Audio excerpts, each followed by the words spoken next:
Hi, this is Shelley from Red River, and I am doing my first interview for the Len Amsterdam show, and I want to give a big welcome to Lexie Green. Hey Lexie, how you doing? Hello Shelley, I'm very well, thank you. Hey Lexie, I've been listening to your music a lot, and I notice you do a lot of different genres. Can you tell me who your musical influences are?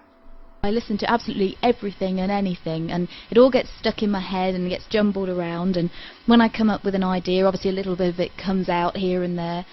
Also, I haven't been writing long enough for me to be stuck into a particular style or sound, and it's nice not to be confined to that either. I mean, if I come up with anything, I can just put it down and I don't feel that, oh, I have to stick to that sound because I know last time it worked. It doesn't matter to me. I just enjoy writing for writing and no other reason. Well, speaking of different styles, I really like your country song called One Night. Can you tell me a little bit about that one? I wrote One Night in under an hour, and I'd sat down at the piano one evening. It was one of the rare opportunities I get when the house was quiet, and I was playing this simple repetitive tune again and again and again, and then I had this really strong storyline in my head, and I just fitted the lyrics to it so easily, and that was it. It was finished. I don't think too deeply about the songs I write, especially the lyrics. I tend to have a story or an idea, and that's it. It's not necessarily personal. But I suppose you could either think of it as a sweet cowboy love story, or you could think, oh, it's a sort of a dig at how naive women can be when it comes to men. But either way, it's just a sweet little song. I quite like it. Well, you know I'm going to have to ask you this. Are you really a bored housewife? Oh, if I was a bored housewife, I'm certainly not one anymore. I love my life. I love doing what I do, and I feel very, very lucky. I went back to work full time when I first had children, when they were first born, and it was awful. It really was, which is such a shock to me because I never thought I would have children. I never really wanted children when I was younger. Just wanted a career and maybe get married, but that was it as far as it went. And I remember the first time I told my mum that I was pregnant, she sat down with shock, and I think she's still sitting there now in total shock. That's 6 years later.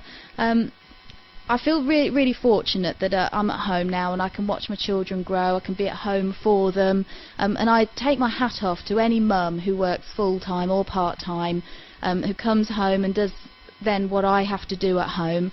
I tried it for 2 years, and I woke up one morning and lost most of my hair, so that was enough for me. I couldn't. I'd reached my limit, and everybody's got their limits, and obviously that was mine. So I really do appreciate what I have and what I do, and I really don't take a single day for granted. I know the listeners can really relate to that. I know that I can, if I can remember back that far. Hey, you know, I've been fascinated by the UK for a long time, and we've talked about traveling there. Haven't had a chance to do that yet. But I was wondering if you could give us any hints or tips about things that maybe we should try to do once we do get there. And also, can you kind of paint a picture for us about the place where you live and what it's like? Well, I live on a small farm outside the city of Peterborough in Cambridgeshire, and the best thing about it is so peaceful, it's so quiet. I'm just completely surrounded by fields. Everywhere I look there's just fields. It gets very muddy in the winter, but that's not a problem because in the summer it is just absolutely fantastic. I used to live in London when I was younger. I used to work there, and I do miss the buzz. I do, and sometimes when I'm at home and there's just I haven't seen anybody for sort of 5 hours, no cars, nothing, I do miss that sort of interaction with people. But it's nice to have the option that I can go into London if I ever wanted to, but I can come home completely away from it. My town does a really odd thing one weekend once a year, and they shut the town completely, and this man literally comes dressed out head to toe in straw, and they call him the Straw Bear, and it's quite big. It's getting bigger each year, and it's an old pagan ritual I think that they used to do, and it's to do with fertility. Well, they always are, aren't they?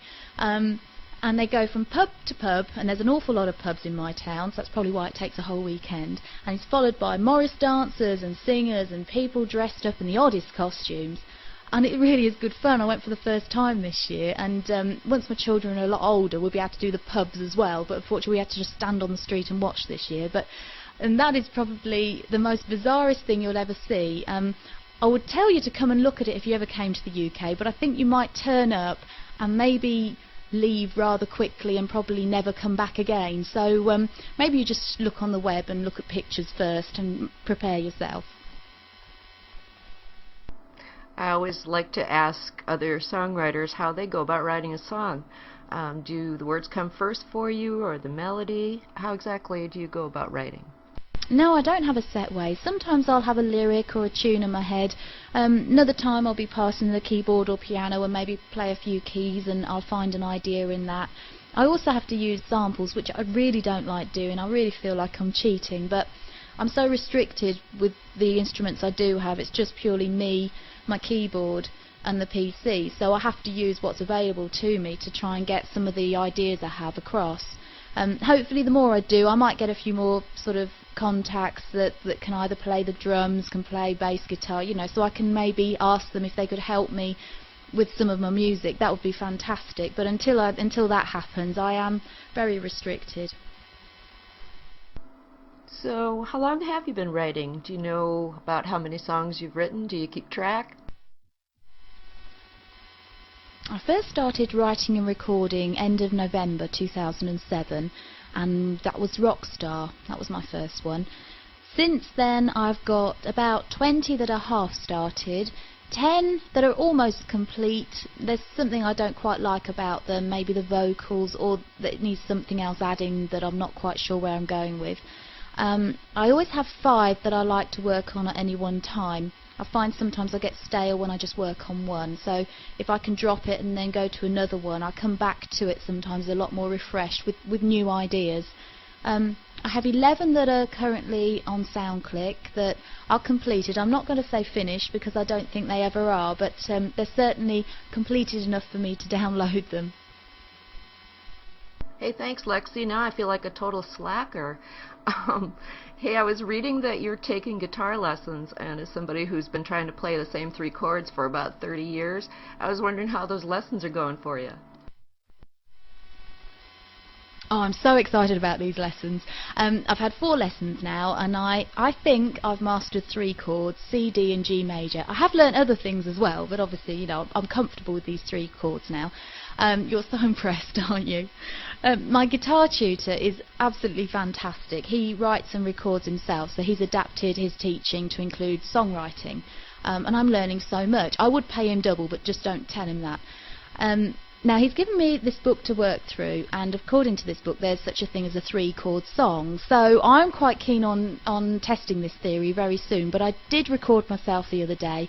I don't think I'm quite ready after 8 weeks of learning the guitar, but very soon, hopefully, fingers crossed. I didn't think there was anything except a 3-chord song. Well, I guess I have a lot to learn. Hey, you know, we record in a special room in our house. It's actually a 2nd bedroom. Do you really record in your kitchen? Yes, I do record in my kitchen. We moved the PC into there last year. It made sense because I spend a lot of time in the kitchen. It is really the heart of our home, and the PC is on 24/7. We've got our music on there, sometimes we watch movies on there, obviously my recording software's on there as well. And the children have run of like a sunroom off the kitchen, so it's nice because I can carry on writing and recording, and I can still keep an eye on the children, and I'm not locked up in a little tiny room somewhere away from everybody. It does look a little bit odd to people who come round and don't know what I do, but the children are quite used to it now. As soon as I get the microphone out, they go running off and grab their little guitars, and I'm trying to record vocals, and all you can hear is this twanging in the background. It's lovely. It is get a bit hectic as well, though, when I've got my keyboard hooked up, the children playing, my husband's home with paperwork all over the table, and I'm trying to cook dinner. But it's lovely, and I'm glad we put it in there because it works really well. Hey, Lexie, can you tell us who you listen to when you're just playing music for your own enjoyment? Well, it does vary, but at the moment I have a firm favourite, and it's Meatloaf. I cannot get enough of Meatloaf. He's fantastic. I have it on full blast everywhere. It's in the car, everywhere. Oh, I'm starting to cringe now because I've just realised why people stare at me when I pull up in front of the school in the mornings when I drop the children off. Oh, it must sound so bad, but for pure enjoyment, it's got to be him every time. Hey, I get those looks too, but you know, you get to be my age and you just don't really even care anymore. So what do you do for fun when you're not writing music? I used to go skiing a lot. I used to go twice a year, and I used to teach as well, and I really missed that. Any extreme sports, I used to really love those. I remember jumping off a water tower once, and that was great fun at the time. And race car driving, anything with an element of danger, I would really find enjoyable. I've just started belly dancing, and if you haven't had a go at this, Shelley, you've got to have a go because it is so much fun and so difficult. There's these really voluptuous women there, and they look fantastic when they're belly dancing. And there's me, 5'2" and very petite. I find it so difficult, but it's really good fun. In fact, I think Len should have a go at this, and I think you should get it videoed, and we should pop it up on the web because that would go down a storm. You bet, that's what I'm going to do next. We've got to talk Len into doing it too, though, and then he can post those videos up on the web. It's been a blast. It's been really fun talking to you. I love your accent, by the way, and I really appreciate you agreeing to be my first interview subject for the Len Amsterdam show. Thank you, Lexie. Thank you, Shelley. This has been my first interview as well, and you've been very gentle, so thank you very much for that. And to the Len Amsterdam show, I just want to say thank you for playing my songs, for giving me the support you have, and also for the advice you've given me. A huge thank you to you.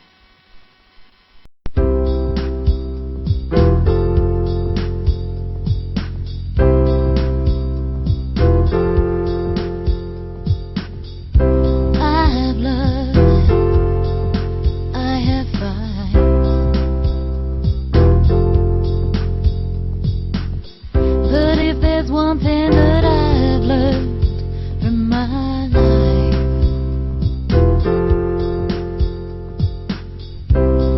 it's never too late. No, it's never too late. Put on your face and your best dress too. They say there's another new craze that's good for you, and it's called love. Love, love, love. Oh yeah.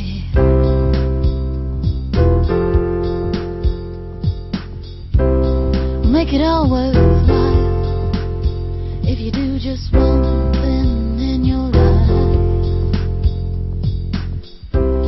If you love just once, you gotta love with all your might.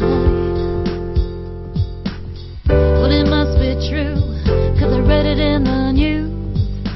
Another new craze, they say, is good for you, and it's called love. Love, love, love. Oh yeah.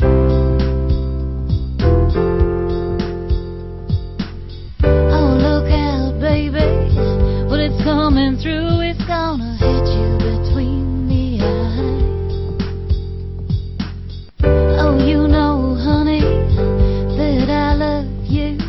Oh, hell, I think that it's got me to this love. Oh, yeah.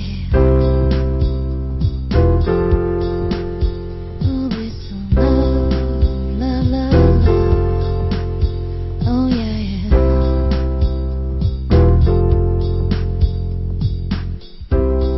You're damned if you do, and you're damned if you don't.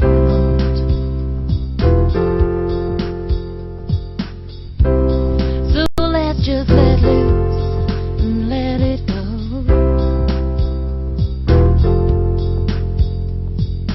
Put on your face and your best dress too.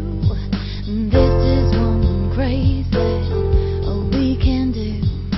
Well, it must be true, 'cause it's all in the news. Another new craze, they say, is good for you, and it's called love. Oh yeah. It's called love, love, love, love. Oh yeah.